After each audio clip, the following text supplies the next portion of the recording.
Hi, travelers. Tara here. This is the last open reading that I'm going to be doing for the month of, I don't know, what is this, September? Yeah, okay. um, and just to give you an update, I'm starting my dental work, which is not what I want to be doing, but I might be able to kind of skate under the fact, and I'll explain to you what I mean. But it's going to be like now or never, you know? I don't want to put it off any longer. And so we have a full moon in Aries on October 1st. And I want to tell you guys something. This moon is going to be active and doing some things the entire month of October. And I went in to look at the transits. I had to do it on my phone. I didn't open up my other laptop. But let me read to you what's happening. The full moon in Aries occurs October 1st, and this one is going to conjunct Chiron in the first house. So this, for some of you, could be an emotional time about how you look. Maybe some of you are healing. Maybe some of you are wanting to maybe start something new. Maybe you're able to teach some other people a few things about maybe healing themselves and whatnot. So I think that's a pretty good energy. It's fired up. So that's going to conjunct Aries. It's going to conjunct the full moon. It's going to conjunct Chiron in the sign of Aries October 1st. October 2nd, it conjuncts his ruler, Mars, in the sign of Aries.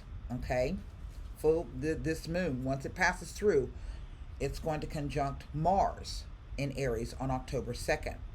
On October 3rd, the moon will be conjuncting, well, it will meet Uranus. It's a 7-degree orb, and you guys know I like to do a 1-degree orb, but I think that the big major planets have really such a large gravitational pull that there's an effect there too.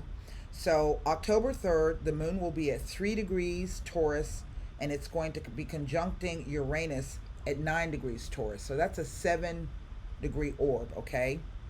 October 4th, the moon will conjunct Uranus once it passes him.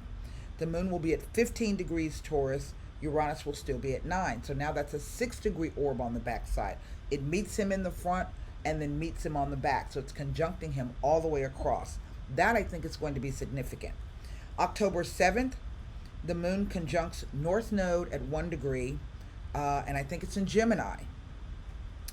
October 13th, the moon will be conjuncting Venus, and I want to say it's in the sign of either Virgo or Libra. I'm not sure. Hold on, let me take a quick look, because I didn't write down the in Libra. Yes. So October 13th, moon at 10 degrees Libra conjunct Venus at 13 degrees. So that's a 3-degree orb. But then that same day on October 13th, Mercury stations retrograde. Okay? It stations direct to go retrograde at 11 Scorpio. This is the one I think is going to be significant. We have the new moon occurring on October 16th. The new moon, of course, will be conjuncting the sun at 24. Hold on. I want to say it's going to be in Scorpio. Let me go all the way back. What date is that? On the 16th.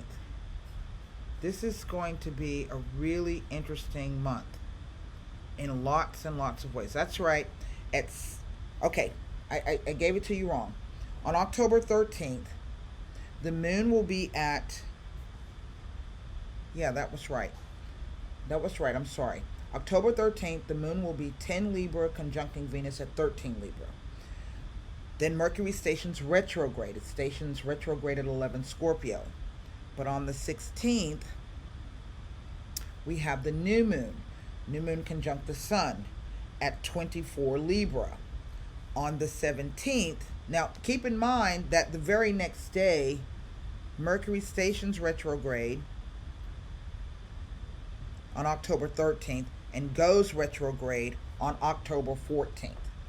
So then October 16th, we have the new moon conjuncting the sun in Libra.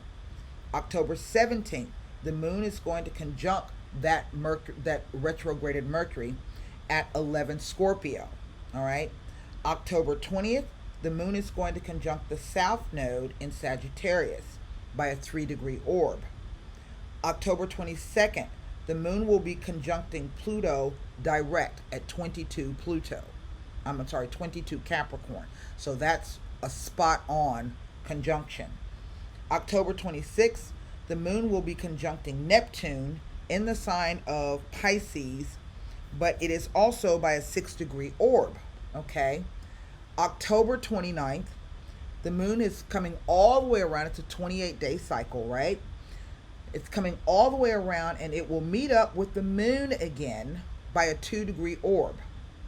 And then the last day of October, on the 31st, the moon is going to conjunct Uranus again. And this is a 4-degree orb. So when I say to you that this moon is doing some things, you know, I see it where it will go around, but sometimes it'll go around and it won't hardly touch anything. It'll make a few conjunctions and it'll go on. But it is literally for the month of October touching or coming up, pulling up close to in the orb of the major planets. All right. Nothing's going to go untouched. So this is going to be really interesting for the month of October. And so what I was saying about my dental work, Mercury goes retrograde on the 14th. I have surgery on October 5th. So we're in the shadow phase. You know, it's 2 weeks before. Then you have the full retrograde, which is about 6 weeks. And then you have another 2 weeks after that, the post-shadow phase. So in the sign of Scorpio, Scorpio rules other people's money. This is about taxes. And interestingly, we have our first debate in the shadow of this pre-retrograde, in the pre-retrograde shadow. And our president is a Gemini. So this is going to be pretty interesting to see. That's his ruler, Mercury. Whether, you know, what's going to happen, what more are we going to find out? Because sometimes Scorpio is about secrets.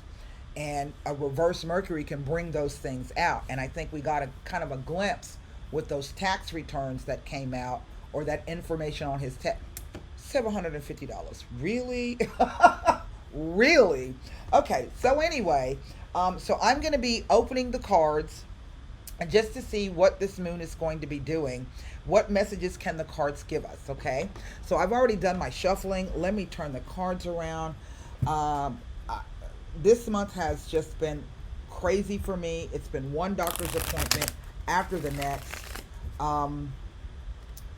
So I guess if I had to look on the bright side, I'm going to be coming up close on finishing everything October 5th. I'll have one more probably treatment, I don't know, during the month of October. We shall see. With the periodontist, we shall see. But this Mercury retrograde is going to be lasting until November. Yeah. So expect things to go backwards and forwards and backwards and forwards and backwards and forwards. Please back up all of your documentation. If you are dealing with paper documents, snap pictures, you know, double check everything, read the fine print. Be careful about what you're hearing at this particular point in time, and reserve your judgment for what you think or believe is the truth, because I don't feel that, I think there's going to be a lot of magician energy in the air, okay? And so reserve that, suspend your belief for the next 6 to 8 weeks, okay? That's what my guides are trying to tell me. So let's go ahead and lay these cards down. We will clarify with La Vida Sevilla. We will pull a Golden Nostradamus card. I am starting work on the monthly October readings to post up here to the channel. I'm going to try to get you some readings on the backside for October on the website. And I've got a moon report coming out that I'm going to be writing as soon as I finish this. And so I will write those dates out for you, website members, that I just gave you about the moon. Okay? And pay attention.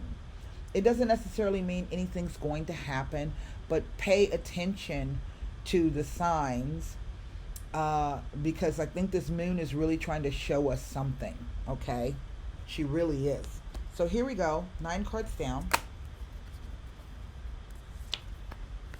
7 of Cups. King of Swords. 7 of Pentacles. So now I have 2 sevens. We know that 2 sevens can speak of a small but pleasant surprise, but 2 sevens can also warn of false friends. 3 sevens. So I have the 7 of Wands here. That's interesting. A Knight of Swords. Well. So this Knight is sending out some news or some message. We also know that under Mercury retrograde, people come back around. This could be, somebody coming back around maybe in a, I don't know, a physical capacity, in the sense that maybe they might be somebody you used to work with. But we also know that old lovers tend to crop back up underneath Mercury retrogrades. And remember my warning. If you want to go, have sex, have fun, have dinner, do that. But know that that person is not going to stick around. Once Mercury goes back direct, that person's going to disappear. Okay? 5 of Wands. 3 of Wands.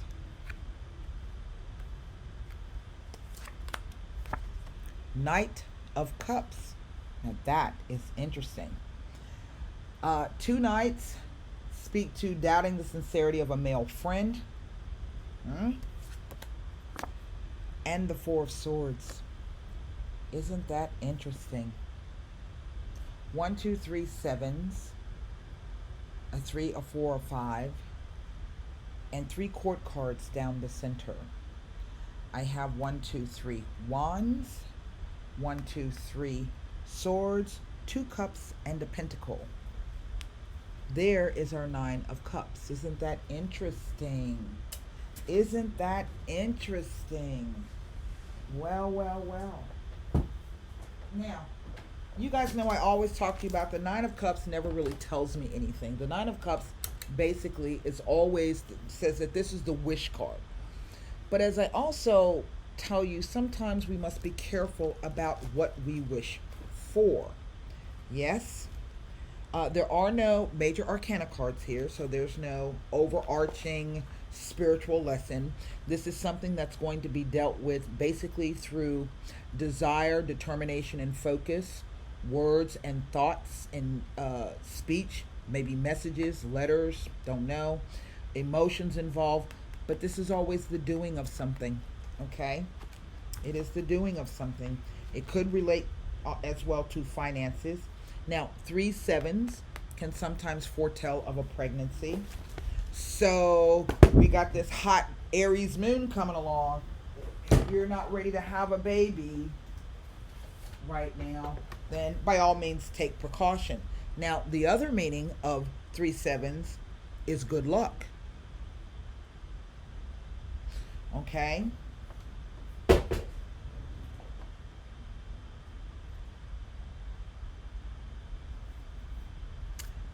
Past, present, future, interplay of the cards.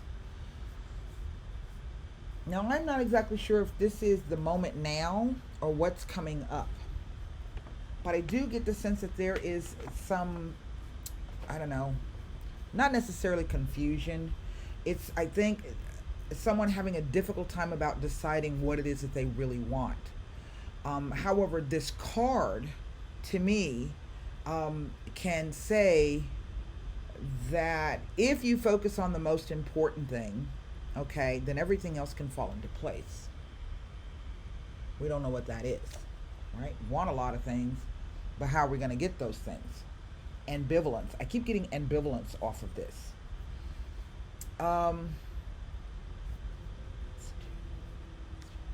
There's some kind of choice or decision here. And the reason why I say that is there's this theme of 2 that kind of keeps coming up. There's an ace and there's an ace, but it's 2 swords. Yeah? And also from the 7 of Wands to the 5 of Wands leaves me 2 wands.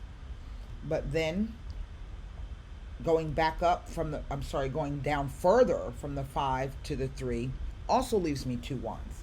So something starts out kind of gangbusters, and then we get some message or some news or some event, someone shows up, comes in, and that creates a big fight. But what I think it is the person is exiting that situation. And I feel for some of you that you are prepared for this person to show up.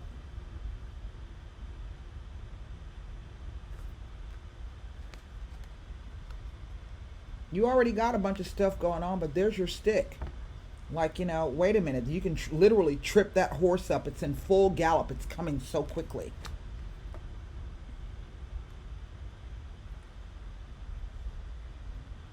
But what I find to be most interesting is this Three of Wands here. Threes are always the start of something. Two things coming together to make a third thing. I don't necessarily see that this is a pregnancy here. But then when we speak about pregnancy or giving birth, this may not be in the literal sense. It could literally be some idea that you have, some project that you're doing. This idea, the seed is planted, it is born. Somewhat like Minerva, who was born out of the brain of Jupiter. Okay? This idea comes and you are nurturing it. You are teasing it along. You are dealing with it.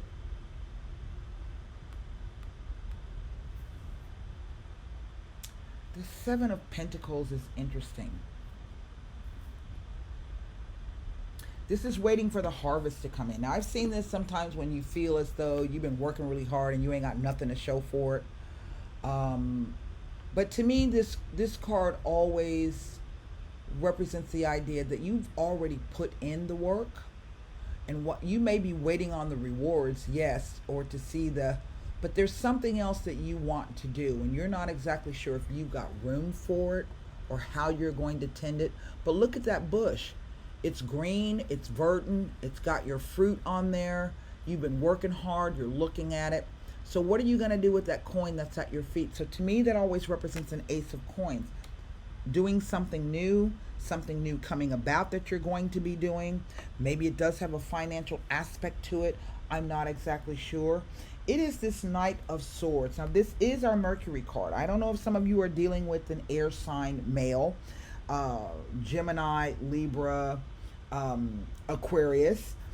As a profession, this guy may be a police officer. He may be a soldier. He could be a lawyer, an editor, a writer, a chef, a doctor, a dentist, somewhere where either sharp weapons are going to be used or high intellect, or someone who has those kind of military martial tactics. Yeah?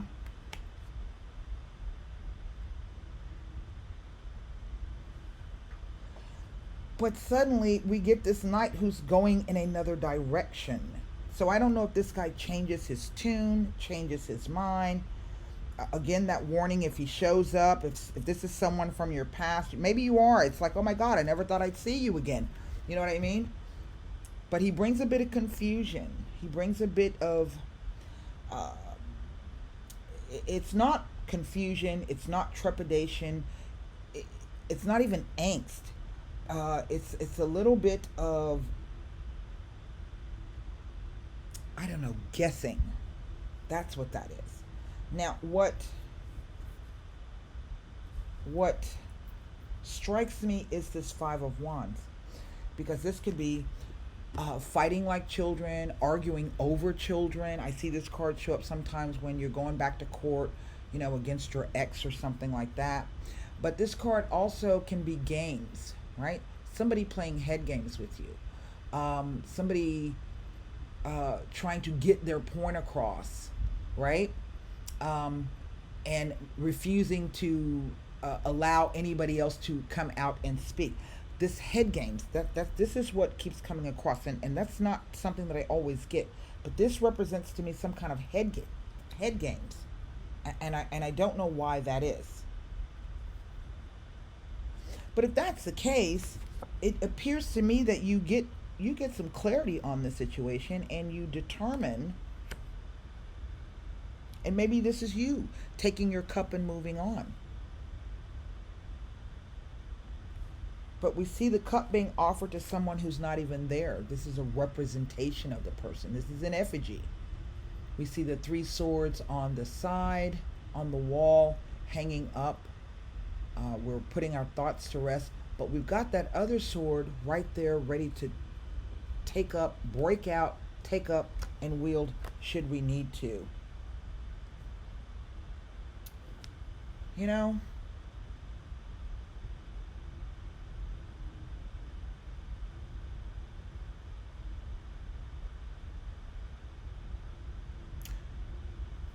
all of the action is on this present row here. So, this may not resonate with everybody. This could have already started a couple of weeks ago. It could be coming up over the next couple of weeks, or it could be near the end of the month. All right. Or let's say the middle of the month around the full moon. Typically, tarot card spreads have about a 2-week time frame on them, but it could extend out. It just depends on what's happening for you in your life.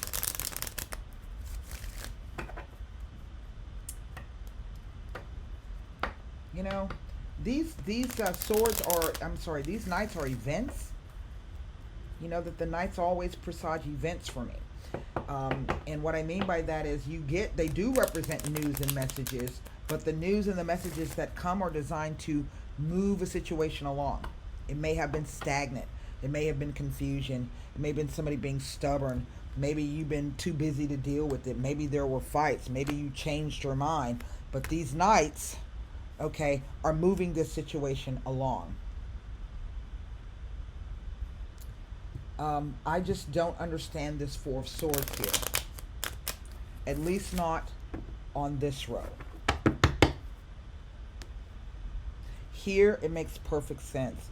I'm deliberating. I'm waiting to see what the outcome is going to be. Maybe you have to get in there and fight and stand your ground. That fives always represent a change, but those changes are full of tension. They're full of sometimes conflict. It's not an easy change, but it's a change, right? And so sometimes we complain about a situation being one way, and then something happens and it begins to change, and suddenly now we're a little bit nervous about that. But we were just complaining before that, God, I wish something would change. And then things change. And I just get the sense that whatever this thing is, it's going to happen rather rapidly here. But then near the end of whatever this is, it's going to culminate into something a bit more calm. So, just something about this Five of Wands, because the words head games keep coming to mind. Dispiacere. Mercante. Aha. Amore.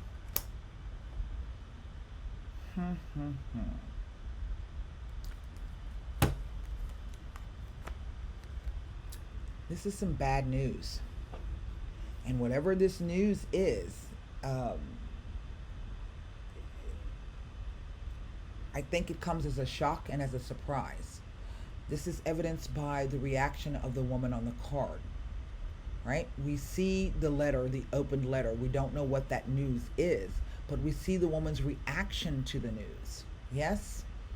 And so typically when I see this card means it's something that comes that's painful, it's quick, it's rather unexpected, but it hurts to the quick.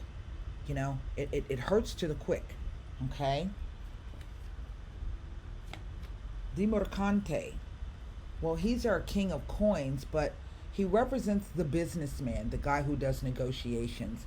He can be a boss, he could be a mentor, he could be a business partner. He could also be someone, who's just kind of saying he's negotiating or he's looking at another deal. In fact, he's kind of, in a sense, this card reminds me of this card.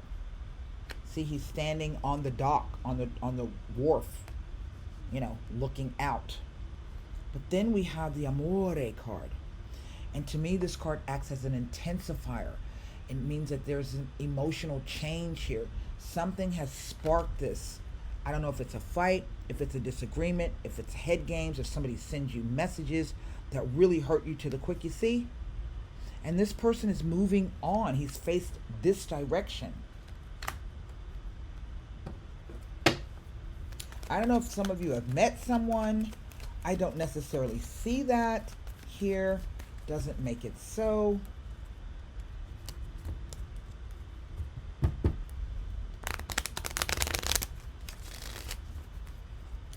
The Mercante in his negative can be someone who can kind of lead you astray and has no compunction about it.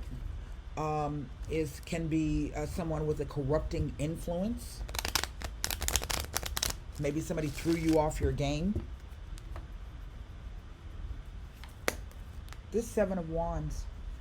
Because this card to me always implies that you're in a better position than you realize. You may have a lot of things to deal with, some stuff coming up from below, and that could be metaphorically, but it could also be some things just, popping up. Things are happening, but you're standing at the top of the hill. You're in a higher position than everybody else, and you got that stick to beat that crap back. Giovani Fanciulla. Superbia, one of the lucky cards.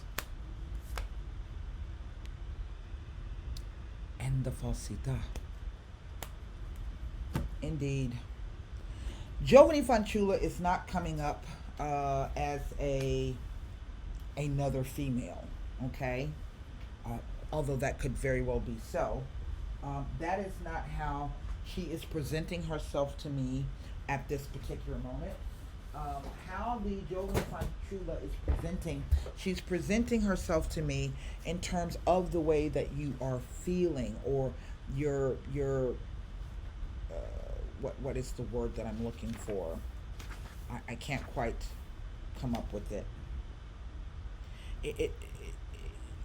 The words are fragility, vulnerability, and impressionability. As if someone literally has shaken you to your core with something. Even though I think you're still strong enough to fight. I think this is what protects you here. The card points to danger.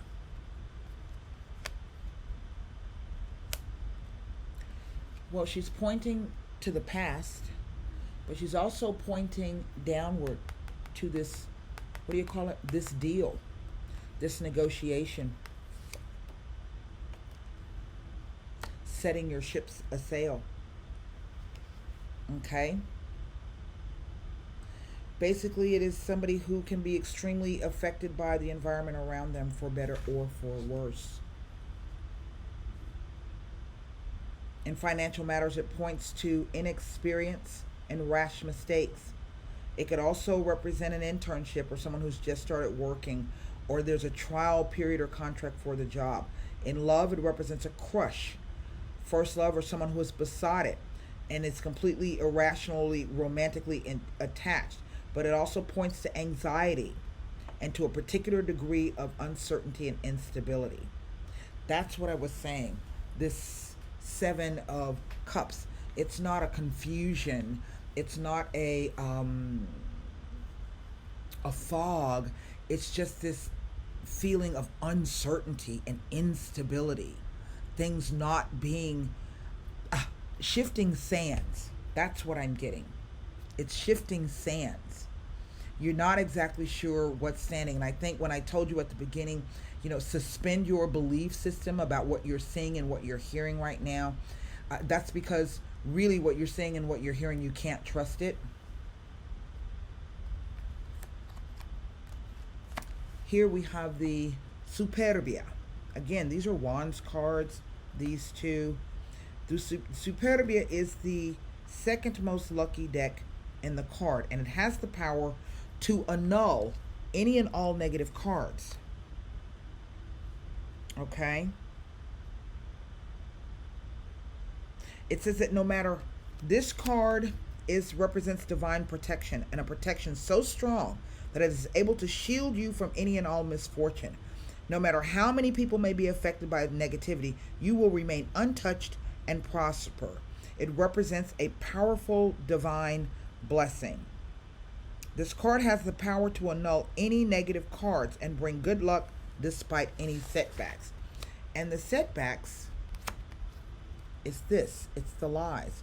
Somebody is not being truthful, it's being rather deceptive about something. That's what this is. I don't know why it is that it's showing me this direction this way, but it's almost as if the cards are saying this situation is going to be coming back around. It is a Mercury retrograde. And here with these two knights, you're doubting the word, the sincerity of a male friend. Suspend your belief system, and maybe that's why this card is out. Maybe you're going to need to take some time out. Maybe you should disappear from the scene to get your thoughts clear, to rest, to recuperate. There is this trigger of this Chiron happening here. Formulate your question. Whatever this thing is, it turns. It may start out like this, but then it turns. Now, if it hasn't started out like this and this situation turns, okay, and it goes south for whatever reason or sideways, ultimately this card is about a wish. And so if you are able to avert whatever this is along with this guy, then hey, count your blessings. Okay? I just get the sense that this Nine of Cups is that idea of things not being what they appear to be. All right? Formulate your question. And then I'm going to log off. I hope this message helped. I'll be putting out those 12 videos a few at a time, so they won't all be like I normally do where I release them all at the same time. So just keep checking back. Make sure you subscribe and notify. You get the notification so that you can see them when they're posted. If I'm not mistaken, this is the sun. And what do I tell you about the sun? The sun, we can see things much more clearly and brightly in the broad day of light with strong sunshine. And I don't know if these cards are telling me in a way that whatever this thing is, eventually it is going to come to light. You will see it. The sun, the wise enjoy their just rewards. The fool wants more than he can afford. Success will shine down upon you. You will be given some power and kissed by good fortune, but only as a consequence of your integrity, honesty, and commitment. I don't know. I don't know if this is a deal or what this is, but suspend your belief and become very, very aware of what's happening and trust your instincts. So until next time, where's my little thingy? I don't know. There it is. I will talk to you guys soon. Namaste.